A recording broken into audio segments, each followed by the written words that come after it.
Hey guys, this is Fergal from Poker VIP. Welcome to part 1 of Snapping Up the Stakes. This is going to be a new video series that we're going to be running over on 888 Poker.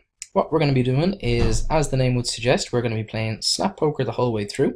We're going to be moving up the limits as we progress through the series. So we're at part 1 now. We're going to be playing through 5NL. Part 2 we're going to be playing through 10NL. Part 3 will be 30NL. And part 4 is going to be 50NL. So the same basic format is going to be followed as with my previous videos. We're going to be playing 2 tables of fast poker, which is called Snap Poker over on 888.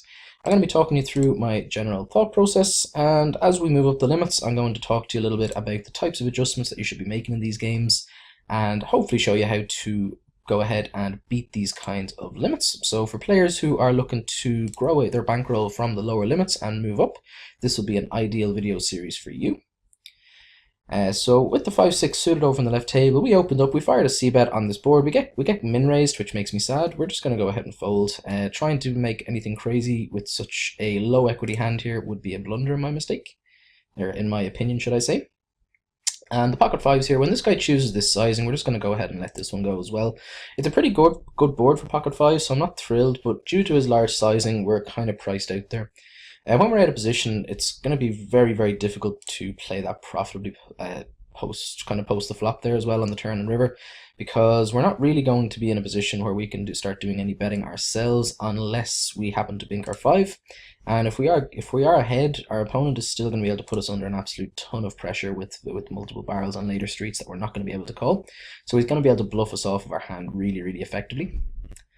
We're going to call and defend and see a flop with the king and the 6, and we are going to check back the 7-5 suited over here. So we defended our button, we bet when it was checked to in a multi-way pot in the queen 5 board. We get called. We don't really want to go firing multiple barrels here, and unfortunately we get counterfeited, which is never fun. The flush draw gets there. We're not all that concerned about flushes though, because I don't think he's going to be betting with a flush here, but he can obviously have a decent number of full houses with queen x and so on. So we're going to go ahead and fold this one as well. Hopefully this isn't indicative of the type of session we're going to be having. Awful lot of folding so far. Ernst67 has min bet into us. We have a pair. We're going to call one street. If he bets river as well, depending on his sizing, we're going to have a decision. If he min bets again, we have an easy call. He slightly over min bets it, and we're getting 4-1. Are we going to be good here 1 and 4 times? Probably. We're going to call and see it. Yeah, I'm not shocked to see the ace there by any stretch, but he doesn't really get much value from us there at all. We're going to raise up the ace-king offsuit, of course, because that is a good hand. We're not planning on folding if the button gets aggressive. So just to talk to you a little bit about the 888 site. So in the Snap games, there is no HUDs allowed, so they don't work in these games. So everyone in the pool is playing on a level playing field. There is no sort of software in use in any way, shape or form. So we're going to be playing this pool completely readless. As we're recording, I'm not going to be taking a huge amount of notes, but that kind of activity will prove very, very beneficial in these types of games. If you can take notes accurately against your opponents, you can gain a pretty substantial edge. So over on the left table, we opened up the Jack-Queen suited. I think we ISO'd a limper who's happened to fold. We flopped top pair, which is quite nice. We're going to bet a standard enough half-pot c-bet, and we take it down. And over on the right table, we have pocket 3s, and it's a pretty ugly board, and not a huge amount going for it at all. We're going to be checking. It goes check-check, which is definitely promising. I think we're going to check again. I don't think our opponent is going to be folding any pair at this point. Unfortunately, he rivers the 5, which makes me quite sad, but these things happen. I could have played that a little bit more aggressively on an earlier street, but I'm not that upset about that one. I think we played it absolutely fine. Ace-Queen suited over on the left table. We're not going to be folding to a single bet just yet. We opened it up. We still have almost the nut-no pair. So if we had the best hand pre-flop and our opponent didn't flop a pair, we still have the best hand, which doesn't seem that unlikely to me.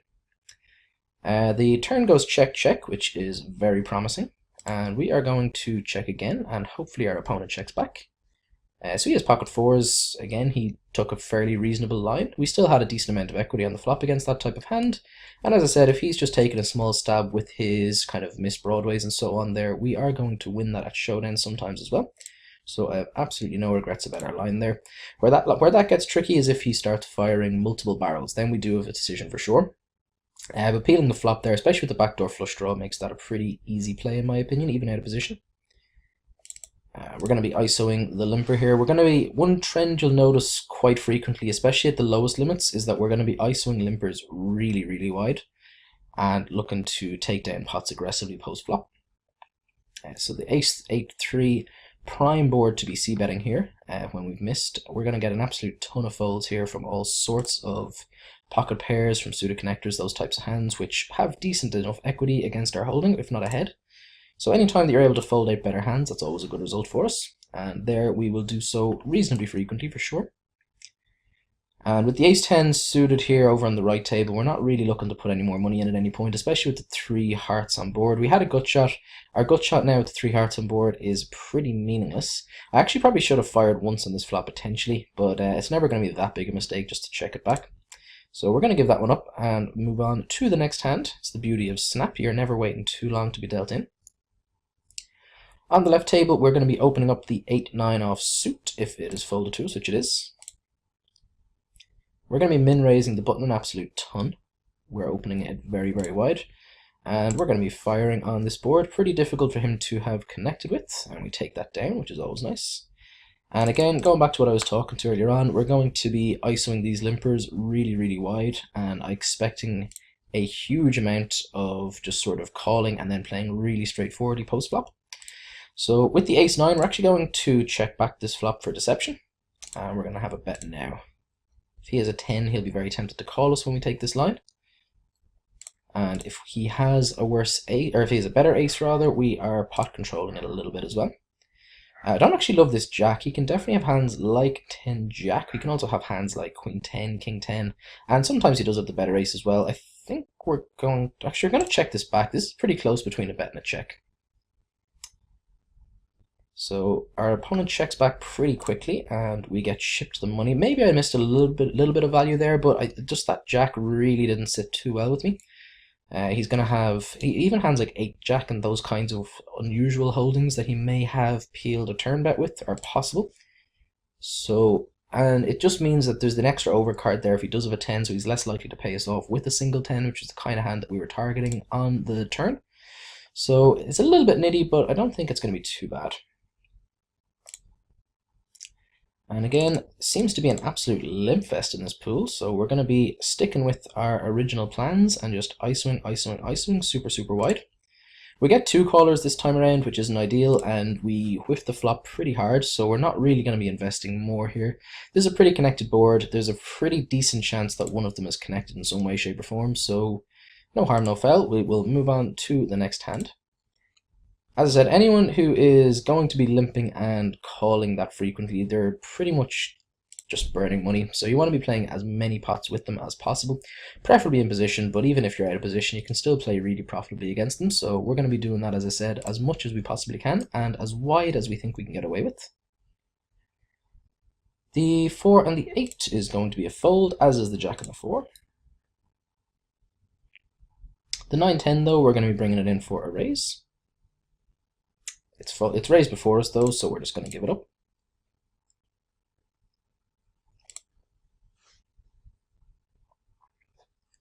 And the 6 and the 7, depending on the action, we may choose to play it, but it's obviously not a particularly good hand.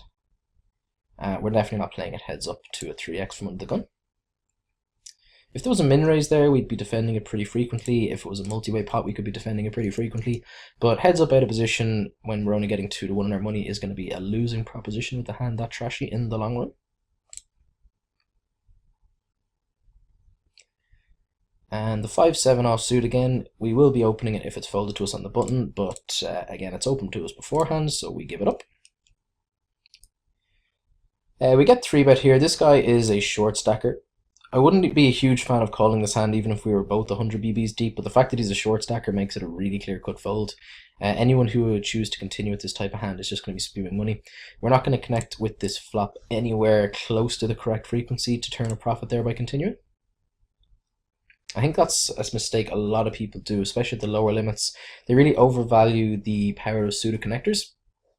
Pseudo connectors, they can be fantastic hands in the right circumstances, but you do need reasonable stack depth for starters, preferably multi-way pots, because they flop very well in multi-way pots. And as I said, in kind of 3-bet pots, especially versus someone who's not 100 BBs deep, it's very, very rare that you're going to be able to turn a profit by continuing there with them. So those types of areas, I think some people definitely do make mistakes, and it's something that you hopefully will now avoid doing so. We're just going to check our ace-4 on the left table down. Ace-high has a ton of showdown value here with the way this hand has gone, and it's going to be pretty difficult to get him to fold many pairs, so we're happy just to take our showdown value. He had the flush draw on the turn. I'm surprised he didn't lead that turn when we checked back. It seems bizarre to me, but hey, we're not going to complain. We're going to bet our open-ender over on the right table. He calls again. I think we're going to fire one more street on this ace run-out. And he snap folds, which is wonderful news. So the chances of having the best hand there are pretty slim unless he somehow had a worse straight draw, which isn't impossible, but we're obviously happy to see the fold. King 6, going to be bringing it in for a raise. As I said, this is definitely a little bit loose, but the way I see it, I feel that I've got a pretty big advantage over pretty much everyone in this pool, and I'm going to be looking to play as many pots as I possibly can. We flop second pair. Betting here doesn't really accomplish too much at all, so we're going to check it back. We were going to be checking back turn as well, so when he just min bets, we're happy just to check it. And we're just going to bet really small for some thin value versus an 8x here. And over on the right table, we're going to call with our second pair. We get check raise really small, which is a little bit upsetting. But as I said, I think betting there, the way the hands went, I was expecting that the best hand here really, really frequently. When he does raise us, though, our hand is pretty much always toast, so we give it up. So we lose an extra 10 cent there that we probably didn't have to lose, but as I said, sometimes people just hate folding pairs, and if he had an 8 there, which seemed like the likeliest holding to me, there was a reasonable chance he'd pay us off. And on the right table, we get double barreled into on this board, which is a little bit upsetting, so we are going to go ahead and fold our hand. And on the left table, we have a pretty fantastic hand. We have now of the nuts. We had a straight draw and a flush draw, which is always good news. And we have turned the nut straight. We're going to go ahead and have another bet. He calls us again. The 7 really sucks. It's going to be a lot more difficult to get paid now. We're going to bet about $1 here. Seems about right to me. Yeah, that seems about right. So we're going to go ahead and bet. And he folds. He let out a little lol out of him, so I'm guessing he probably had a decent enough hand there and just didn't like that run out at all. So that 7 probably cost us a final river bet there, which is really annoying, but we still win a decent sized pot, and we can never complain too much there when we do that. So we take it down. King 6 suited over on the right table is a very standard open from the button, of course.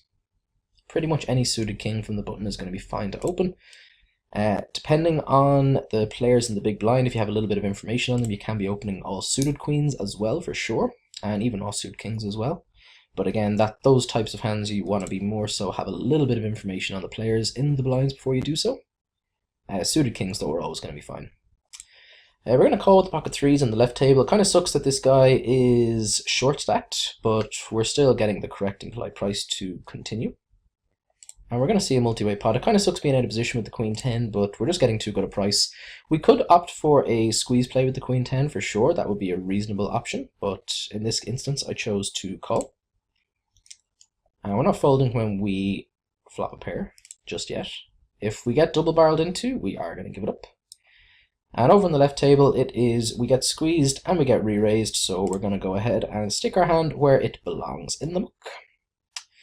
So as I said, we were going to fold to a double barrel on the right table with our pair, but now we're just getting too good a price. We're getting 6 to 1 in our money, and this guy is almost certainly going to call for this price as well. So we're getting like 7 to 1 in our money more than likely, And if we happen to improve to trips or two pair, we will almost certainly have the best hand, which we are going to do reasonably often, and we'll probably get paid a decent amount of time in the river. This ace is super interesting. Obviously, it makes it less likely that the other people have aces. There are a ton of misdraws, but I'm just not sure if this guy is choosing this sizing with a misdraw. It seems bizarre. We're going to click the call button. I don't love it at all. And, oh wow, we were crushed there. He had the ace and the 10, so we had our 10 outs covered, and he had one of the queen outs covered with a flush draw as well. So we were in seriously rough shape there.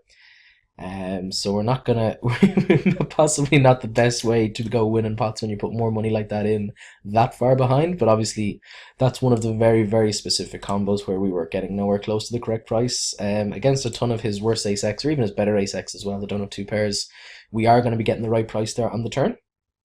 The flop call was probably a little bit marginal, but after that I think the hand pretty much plays itself with the sizing that our opponent has chosen.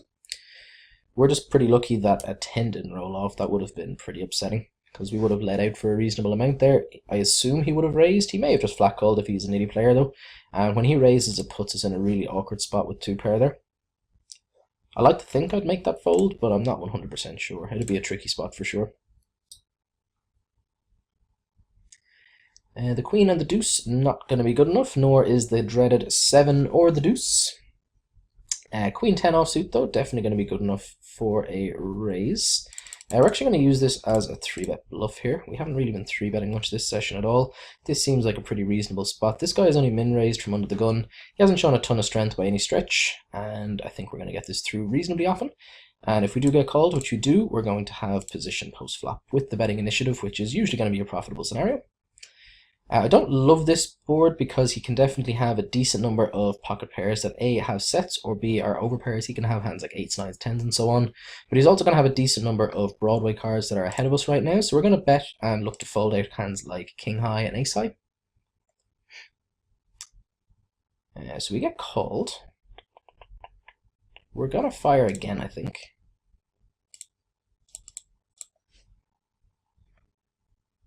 Or are we? Let me have a think about this one.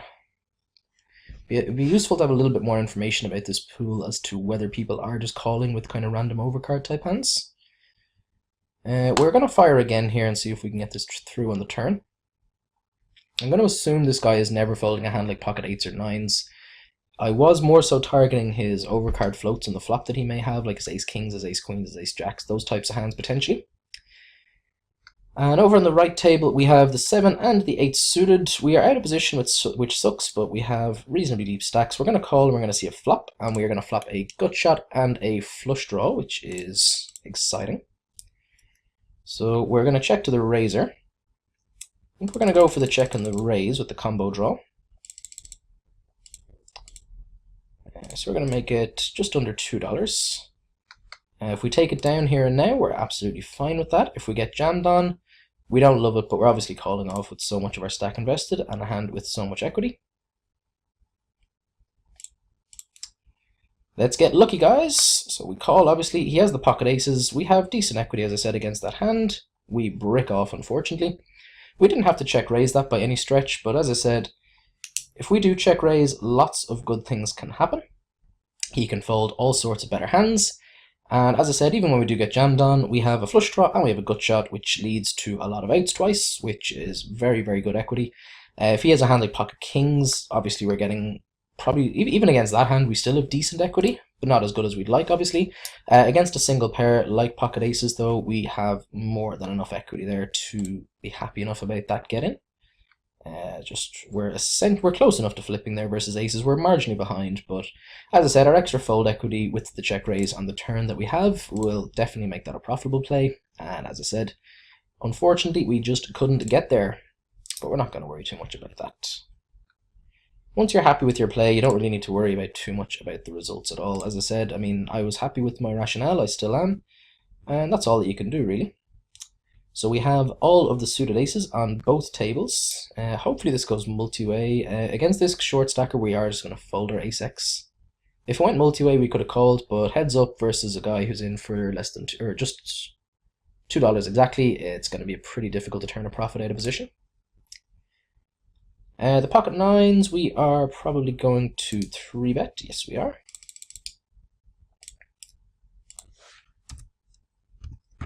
So this guy's made it 13 cent. We are going to re-raise up to 39 cent, so 3xing his raise.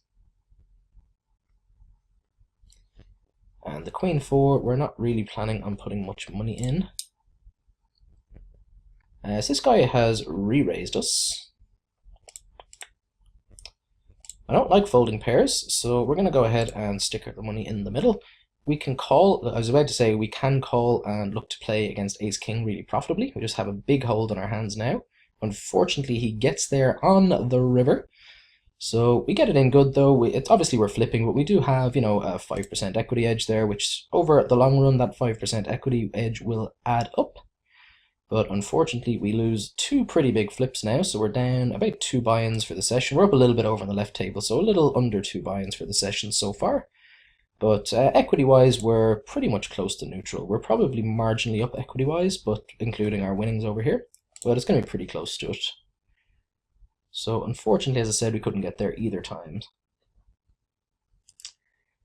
Queen 9 suited, we can go ahead and call here. We're against a full stack, which is nice, and we have a hand that has the potential to flop well. We could have used that as a 3-bet bluff potentially, but I'm fine just flat calling as well. And when he checks behind, we are going to go ahead and bet, and we are going to bomb river as well. I'm actually going to go for an overbet in the river. We want to make sure we fold out hands like pocket pairs under the ace rather. So we're going to go ahead and bet $1 into 66 and really look to put the pressure on his marginal holdings. So we get that through, which is always nice. And the 10 and the 6 suited is going to be a fold, as is the ace deuce suited over on the right table. 10-7 suited, we are going to bring it in for a raise if it's folded to us, which it is. Actually, the more I think about that pocket nines hand, the more annoyed I am about just jamming. I think we're much better off just flat calling and looking to get it in on favorable flops, I think, rather than just shipping the money in pre. I mean, I don't hate the ship by any stretch, but I think that would be a slightly better line for sure. It's going to turn a bit of a higher profit. I think when people 3-bet, they're going to be showing tons of kind of strong Broadway hands like that, and we can just play really, really profitably against those types of hands. So we've checked back with our 10-7 suited. I don't actually know why I checked back. I probably should have fired a c-bet here, but it worked out okay. We ended up with a pair, and we get bet into, so we are going to call. And we're happy to check down and see get the showdown here. And we have the jack and the jack over on the left table, so we're going to go for yet another 3-bet. And we have pocket 10s on the right table. So 2 very profitable hands. Let's see if we can win ourselves some nice pots here. We just take down the blinds with the pocket 10s, which is far from ideal. We're seeing a multi-way pot with pocket jacks, and unfortunately we see the ace in the window. So what we're going to do here, if it's checked to us, is have a decision. If we bet here, it just means that we're essentially just betting to play the hand in a really straightforward manner. If we check back and somebody bets into us, we have a bit of a decision. So what I'm going to do is, I'm going to fire half pot here. We're just going to bet 60 into 132, just under half pot.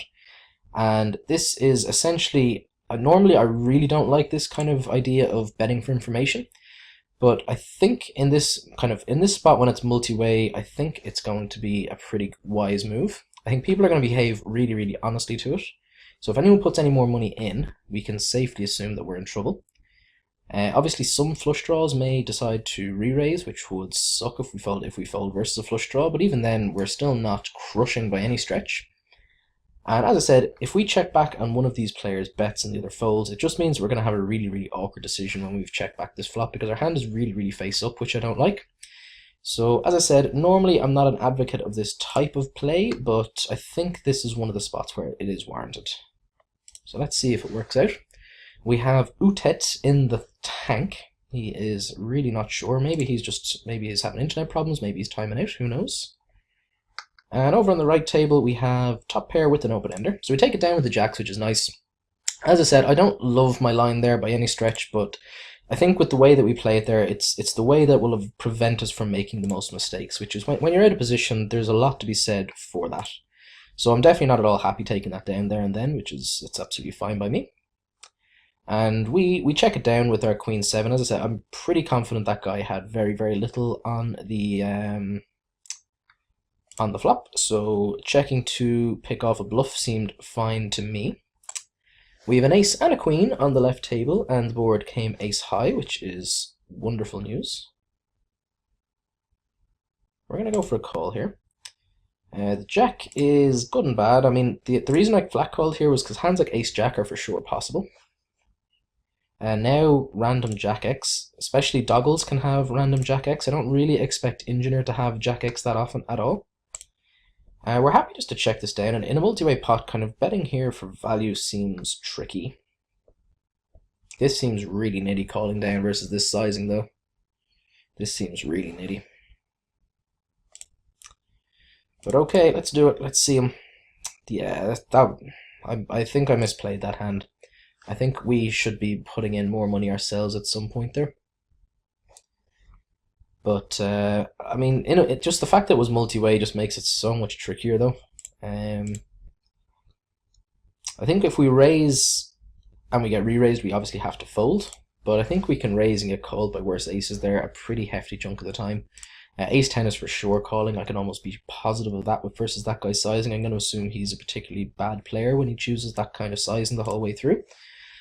So, yeah, not that thrilled about that at all. But I'm not like, I mean, it's definitely not terrible, but I think we missed value there for sure. And at these limits, you definitely want to be maximizing your value in every single spot. One of the kind of epiphanies I had when I was playing kind of micro stakes poker originally was just the notion that you can, you know, raise fold, you can bet fold for value on the river. You don't kind of always have, like, I was way too showdown orientated when I started out. So like that was for example, that was a spot that I never would have considered raising originally, whereas I think it's something that you definitely should be doing at some point there with such a strong holding, such a relatively strong holding. I mean, obviously it's far from the nuts or anything like it, but you know. And 3-bet bluffing like we're doing with the king and the jack is another epiphany I had when I was younger, that people just overfold an absolutely absurd amount to the re-raises. So you should be doing it, especially in position, as often as possible, because the people that don't overfold are probably overcalling and then overfolding on the flop. So either type of player is absolutely fine by me. People don't tend to get too tricky in 3-bet pots. They play reasonably fit or fold very, very often, so we can 3-bet them, especially in position, with absolute impunity, and expect to be able to turn a really, really hefty profit. So we're going to be coming to the end of the session pretty soon. So we had some interesting hands. We lost a couple of the big flips, which was unfortunate. We had the pocket nines, where, as I said, we probably could have played the hand slightly better. I mean, I'm not that upset with how we played it by any stretch. As I said, we got it all in as a marginal favorite. I think we could have called and played versus ace-king much more profitably post-flop rather than just getting it in pre. But hey, as I said, I'm not that upset. And then we also lost the 7-8 suited, where we called the small 3-bet, I believe, and we flopped a flush draw and a gut shot. We went for the check raise and we got jammed on, and obviously we called with a hand with such high equity, and he had the pocket aces on the king high board. So fairly straightforward hand there. I think that hand mostly plays itself. You can argue for the check call on the flop, but I prefer the check raise line, as I discussed at the time, for the reasons I discussed at the time, because obviously we have the extra fold equity when he has, you know, a ton of better hands than us, like kind of ace queens, ace jacks, even pocket queens, pocket jacks, those types of hands. Anytime that we fold those out, we gain a fairly large amount of equity. And even when we are behind, as I said at the time, when he can have, you know, hands like sets are the strongest possible hand he could have. If he does have a set, then even still we have, like, I think it's around 30 to 35% equity, which is far from terrible. And when he has a single bare hand, we're very close to 50%, so we get it in as a flip, and we lost. So not upset at all about that. Let's see if we can close it out on a winner. I mean, either way, we lost 2 buy-ins in those 2 hands, and we're up nearly a buy-in on the left table, and we're about even on our 3rd buy-in on the right, so a marginal losing session, but EV-wise, we are definitely up, that much I know. So, and that's all you can do really. If you keep getting the money in reasonably okay spots, you're going to be turning a profit in the long run for sure. So we are going to bump it up with the ace and the queen suited, and we are going to finish the session off with that hand. So pretty straightforward squeeze play with the ace and the queen. And oh, sorry, we got dealt in there. I thought I'd click sit out. Obviously, only sat out at this table. So this is going to be our last hand now. May as well play this out. So as I said, with the squeeze with the ace queen seems absolutely reasonable. There is already like 7 BBs out there in the pot, so taking it down pre-flop is far from a bad scenario. And obviously if we did get called there, we wouldn't mind it either. And we brick the 7, 8, 9 suited pretty hard, so we're going to go for the check fold. As I said, this has been Fergal from Poker VIP for part 1 of Snapping Up the Stakes. And we're going to be back for part 2 soon, and part 2 is going to focus on the 10NL player pool. So thanks very much for watching, guys, and we hope to see you back for part 2 soon. Thank you very much.